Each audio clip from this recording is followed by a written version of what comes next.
Ate, bakit ba hindi mo ko pinapayagang sumama sa field trip? Sabi naman ni Mama mahilig ka raw sa field trip dati.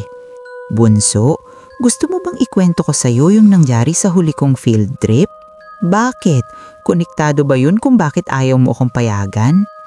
Oo. Noong bata pa ako, mahilig talaga akong sumama sa field trip ng school. Halos lahat ng field trip namin kasama ako. Hanggang sa isang taon, nagkaroon ng special field trip program ang school namin kung saan piling estudyante lang ang pwedeng sumama.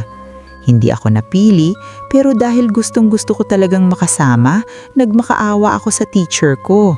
Buti na lang, yung napiling estudyante sa section namin ibinigay sa akin ang ticket niya kaya nakasama ako sa field trip na iyon. Malayo ang pupuntahan namin, parang isang probinsya na ilang oras ang layo. Umalis kami ng bandang 11 a.m. at halos 3 oras na kaming bumibiyahe nang sabihin ng attendant at driver na malapit na raw kami sa pupuntahan namin. Pero hindi kami nakarating sa destinasyon namin. Ilang beses kaming bumiyahe pero paulit-ulit lang kaming bumabalik sa entrance ng probinsyang pupuntahan sana namin. Sinubukan pa naming bumalik na lang pauwi, pero kahit pabalik ang takbo ng bus, bumabalik pa rin kami sa entrance ng probinsyang iyon. Para bang paikot-ikot lang kami sa iisang lugar. Bandang 4 p.m. na nang tumigil kami dahil biglang nasiraan ng gulong ang bus.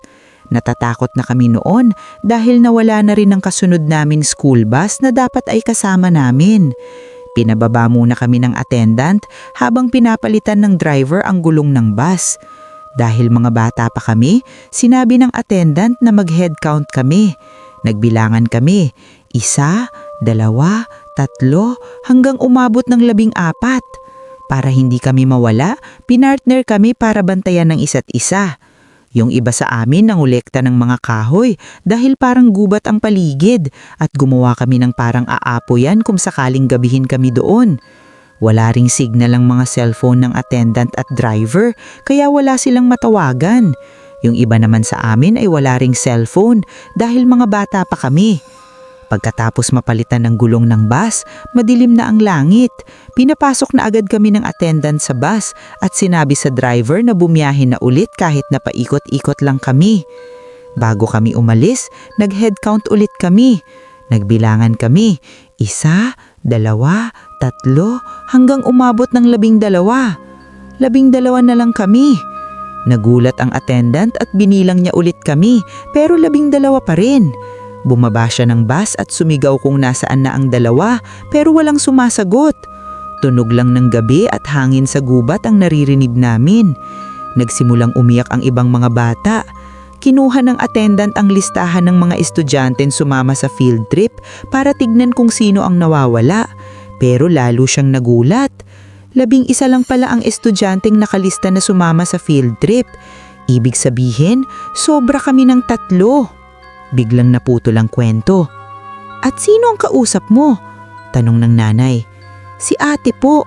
Sinong ate? Si ate May po. Huwag mo akong tinatakot. Matagal nang hindi natatagpuan ng ate mo.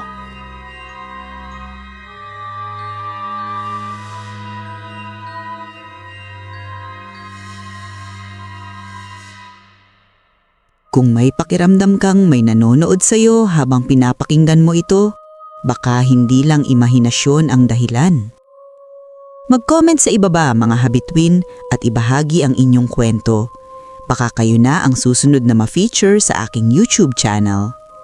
Huwag kalimutang mag-like, mag-subscribe at i-hit ang notification bell para sa mas marami pang nakakakilabot na kwento na hango sa totoong pangyayari.